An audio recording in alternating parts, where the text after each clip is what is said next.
ಎಲ್ರಿಗೂ ನಮಸ್ಕಾರ. ಇವತ್ತು ಒಂದು ಹೊಸ ಥರ ರೈಸ್ ಬಾತ್ ಮಾಡ್ತಾಯಿದ್ದೀನಿ. ಅದಕ್ಕೆ ಸ್ಪೆಷಲ್ಲಾಗಿ ರುಬ್ಬಿ ಹಾಕಿರೋದ್ರಿಂದ ತುಂಬ ರುಚಿಯಾಗಿರುತ್ತೆ. ಲಂಚ್ ಬಾಕ್ಸ್ಗೆ, ಬೆಳಗಿನ ತಿಂಡಿ, ರಾತ್ರಿ ಊಟಕ್ಕೆ ತುಂಬ ಸೂಕ್ತವಾದದ್ದು. ಹೇಗೆ ಮಾಡೋದು ಅಂತ ನೋಡೋಣ. ಇಲ್ಲಿ ನಾನು 2 ಆಲೂಗೆಡ್ಡೆನ ಸಿಪ್ಪೆ ತೆಗೆದು ಈ ರೀತಿಯಾಗಿ ಹೆಚ್ಕೋತಾ ಇದ್ದೀನಿ. ನಿಮಗೆ ಯಾವ ರೀತಿ ಬೇಕೋ ಆ ಥರ ಹೆಚ್ಕೊಂಡು ಈ ಥರ ನೀರಲ್ಲಿ ಹಾಕ್ಕೊಂಡಾಗ ಕಪ್ಪಗಾಗಲ್ಲ. ಒಂದೇ ಒಂದು ಕ್ಯಾಪ್ಸಿಕಮ್ ತೊಗೊಂಡಿದ್ದೀನಿ, ಅಷ್ಟು ಸಾಕಾಗುತ್ತೆ.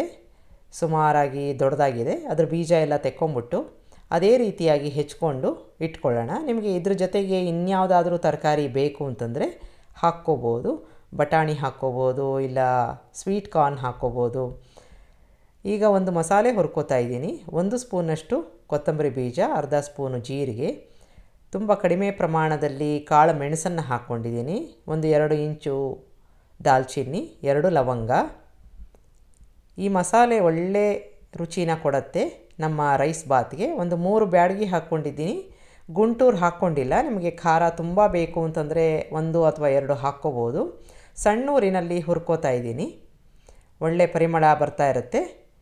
ಈಗ ಈ ಒಣ ಪದಾರ್ಥ ಎಲ್ಲ ಹುರ್ಕೊಂಡಿದ್ದಾಗಿದೆ. ಇದಕ್ಕೆ 1 ಇಂಚಿನಷ್ಟು ಶುಂಠಿ, 3 ಬೆಳ್ಳುಳ್ಳಿ, 1 ಈರುಳ್ಳಿನ ಹಾಕ್ಕೊಂಡಿದ್ದೀನಿ. ನಿಮಗೆ ಈರುಳ್ಳಿ ಬೇಡ ಅಂತಂದರೆ ಸ್ಕಿಪ್ ಮಾಡ್ಬೋದು, ಬೆಳ್ಳುಳ್ಳಿ ಕೂಡ ಸ್ಕಿಪ್ ಮಾಡ್ಬೋದು.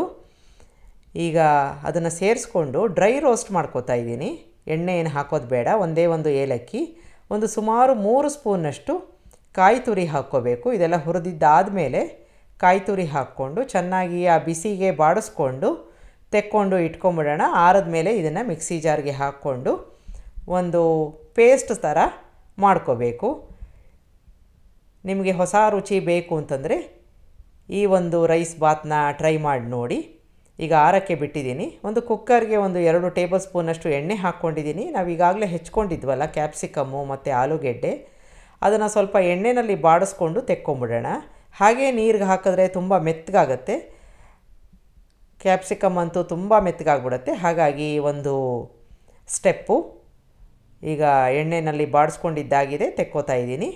ಇದೇ ರೀತಿಯಾಗಿ ಆಲೂಗೆಡ್ಡೆ ಸಹ ನೀರಲ್ಲಿ ಇದೆ. ಹಾಗಾಗಿ ಸ್ವಲ್ಪ ನೋಡಿಕೊಂಡು ಹಾಕ್ಕೊಂಡು ಎಣ್ಣೆಗೆ 2-3 ನಿಮಿಷ ಅದನ್ನು ಬಾಡಿಸ್ಕೊಂಡು ತೆಕ್ಕೊಂಡಾಗ ರುಚಿ ಕೂಡ ತುಂಬ ಚೆನ್ನಾಗಿರುತ್ತೆ. ತಿಂದಾಗ ಮೆತ್ತಗಿರಲ್ಲ, ಜೊತೆಗೆ ಕರ್ಗೋಗಲ್ಲ ನಾವು ಬೇಯಿಸಿದಾಗ.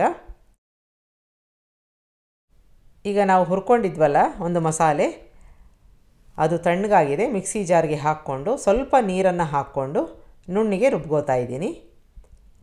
ಈ ಒಂದು ಮಸಾಲೆ ನಾನು ಮೊದಲೇ ಹೇಳಿದಾಗೆ ಒಂದು ವಿಶೇಷ ರುಚಿಯನ್ನು ಕೊಡುತ್ತೆ. ಒಂದು ಸಲ ಮಾಡಿ ನೋಡಿ. ಈಗ ರುಬ್ಕೋತಾ ಇದ್ದೀನಿ. ನಾನು ಮೊದಲೇ ಹೇಳಿದಾಗೆ ಈರುಳ್ಳಿ ಬೆಳ್ಳುಳ್ಳಿ ಬೇಡ ಅಂತಂದರೆ ಸ್ಕಿಪ್ ಮಾಡಿ. ಅದರ ಬದಲಾಗಿ 2-3 ಸ್ಪೂನು ಜಾಸ್ತಿ ಕಾಯಿ ತುರಿನ ಹಾಕ್ಕೋಬೇಕು. ಈಗ 1 ಗ್ಲಾಸಷ್ಟು ನಾರ್ಮಲ್ ಅಕ್ಕಿ ತೊಗೊಂಡಿದ್ದೀನಿ. ನಿಮಗೆ ಬೇಕು ಅಂತಂದರೆ ಬಾಸ್ಮತಿ ತೊಗೋಬೋದು. ಇದನ್ನು ತೊಳೆದು ಇಟ್ಕೋತಾ ಇದ್ದೀನಿ. ಅಂದರೆ ನಾವು ಅಡುಗೆ ಮಾಡೋಕ್ಕೆ ಮುಂಚೆ ಇದನ್ನು ತೊಳೆದು ಇಟ್ಕೋತಾ ಇರೋದು, ನೆನೆಸ್ತಾ ಇಲ್ಲ. ಈಗ ನಾವು ಅಡುಗೆನ ಶುರು ಮಾಡ್ಕೊಳ್ಳೋಣ. ಇರೋ ಎಣ್ಣೆನೇ ಸಾಕು ಕುಕ್ಕರಲ್ಲಿ. ಅದಕ್ಕೆ ಸ್ವಲ್ಪ ಜೀರಿಗೆ ಹಾಕ್ಕೊಂಡಿದ್ದೀನಿ, ಇಂಗನ್ನು ಹಾಕ್ಕೊಂಡು 1 ಪಲಾವ್ ಎಲೆ ಹಾಕ್ಕೊಂಡು ಬಾಡಿಸ್ಕೋಬೇಕು. ಈ ಒಂದು ಒಗ್ಗರಣೆ ಸಾಕಾಗತ್ತೆ. ಈಗ ಇದಕ್ಕೆ 1 ಟೊಮೆಟೊ, ಅದನ್ನು ಚೆನ್ನಾಗಿ ಮೆತ್ತಗೆ ಬಾಡಿಸ್ಕೋಬೇಕು. ಅದ್ರ ಜೊತೆಗೆ 1 ಹಿಡಿಯಷ್ಟು ಪುದೀನ ಸೊಪ್ಪನ್ನು ಹಾಕ್ಕೊಂಡಿದ್ದೀನಿ. 2 ಮೆತ್ತಗಾಗಬೇಕು. ಈಗ ಸುಮಾರಾಗಿ ಮೆತ್ತಗಾಗಿದೆ. ಇದಕ್ಕೆ ನಾವು ಈಗಾಗಲೇ ರುಬ್ಕೊಂಡಿರೋ ಒಂದು ಮಸಾಲೆ ಪೇಸ್ಟನ್ನು ಹಾಕ್ಕೋತಾ ಇದ್ದೀನಿ. ಅದರ ಜೊತೆಗೆ ನಾವು ಬಾಡಿಸ್ಕೊಂಡು ತೆಕ್ಕೊಂಡಿರೋ ತರಕಾರಿ ಕೂಡ ಹಾಕ್ಕೋತಾ ಇದ್ದೀನಿ. ಎಲ್ಲವನ್ನು ಚೆನ್ನಾಗಿ ಮಿಕ್ಸ್ ಮಾಡ್ಕೊಳ್ಳೋಣ. ಈ ರೀತಿಯಾಗಿ ಒಂದು ಪಲ್ಯದ ರೀತಿ ಆಗುತ್ತೆ.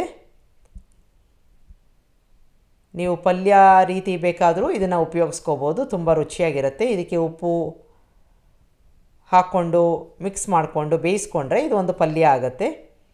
ಈಗ ನಾವು ನೆನೆಸ್ಕೊಂಡಿರೋ ಅಕ್ಕಿನ ಹಾಕ್ಕೊಂಡು ಈ ಒಂದು ರುಬ್ಕೊಂಡಿರೋ ಮಸಾಲೆ ಜೊತೆಗೆ ಮಿಕ್ಸ್ ಮಾಡ್ಕೋತಾ ಇದ್ದೀನಿ. ಅಕ್ಕಿ, ತರಕಾರಿ, ಮಸಾಲೆ ಎಲ್ಲವೂ ಚೆನ್ನಾಗಿ ಬೆರೆತ್ಕೊಂಡಿದೆ. 1/2 ನೀರನ್ನು ಹಾಕ್ಕೋತಾ ಇದ್ದೀನಿ. ನಿಮಗೆ ತುಂಬ ಉದುರಾಗಿ ಬೇಕು ಅಂತಂದರೆ 1.5 ಗ್ಲಾಸಷ್ಟು ನೀರು ಸಾಕಾಗುತ್ತೆ. ನಾನಿಲ್ಲಿ 2 ನೀರನ್ನು ಹಾಕ್ಕೋತಾ ಇದ್ದೀನಿ. ರುಚಿಗೆ ತಕ್ಕಷ್ಟು ಉಪ್ಪನ್ನು ಹಾಕ್ಕೊಂಡು ಒಂದು ಅರ್ಧ ಹೋಳು ನಿಂಬೆಹಣ್ಣನ್ನು ಹಿಂಡ್ಕೋತಾ ಇದ್ದೀನಿ. ಚೆನ್ನಾಗಿ ಮಿಕ್ಸ್ ಮಾಡ್ಕೊಂಬಿಡೋಣ. ಅಷ್ಟೊತ್ತಿಗೆ ಸಣ್ಣದಾಗಿ ಕುದಿ ಬರ್ತಾಯಿದೆ. ಕುದಿ ಬಂದಾಗ ತಳ ಹಿಡಿಯಲ್ಲ. ಕುದಿ ಬಂದ ಮೇಲೆ ಮುಟ್ಲಾನ ಮುಚ್ಚಿ 2 ವಿಷಲ್ಲು ಮೀಡಿಯಮ್ ಊರಿನಲ್ಲಿ ಬೇಯಿಸ್ಕೋಬೇಕು. 1 ಸ್ಪೂನ್ನಷ್ಟು ತುಪ್ಪ ಹಾಕ್ಕೋತಾ ಇದ್ದೀನಿ. ತುಂಬ ರುಚಿಯಾಗಿರುತ್ತೆ. ಬೇಡದೆ ಹೋದರೆ ಸ್ಕಿಪ್ ಮಾಡ್ಬೋದು. ಎಲ್ಲವನ್ನು ಚೆನ್ನಾಗಿ ಬೆರೆಸ್ಕೊಂಡಿದ್ದಾಗಿದೆ. ಕುದಿ ಬಂದಿದೆ. ಈಗ 2 ವಿಷಲ್ಲಾಗಿ ತಂತಾನೇ ಸ್ಟೀಮ್ ಇಳಿದ ಮೇಲೆ ನಮ್ಮ ಕ್ಯಾಪ್ಸಿಕಮ್ ಆಲೂಗೆಡ್ಡೆ ರೈಸ್ ಬಾತು ರೆಡಿ ಆಯಿತು. ತುಂಬ ರುಚಿಯಾಗಿರುತ್ತೆ. ಒಂದು ಸಲ ಮಾಡಿ ನೋಡಿ. ಲಂಚ್ ಬಾಕ್ಸ್ಗೆ ಸೂಕ್ತವಾದದ್ದು. ನಿಮಗೆ ರೆಸಿಪಿ ಇಷ್ಟ ಆದಲ್ಲಿ ಲೈಕ್ ಮಾಡಿ, ಶೇರ್ ಮಾಡಿ. ನಮಸ್ಕಾರ.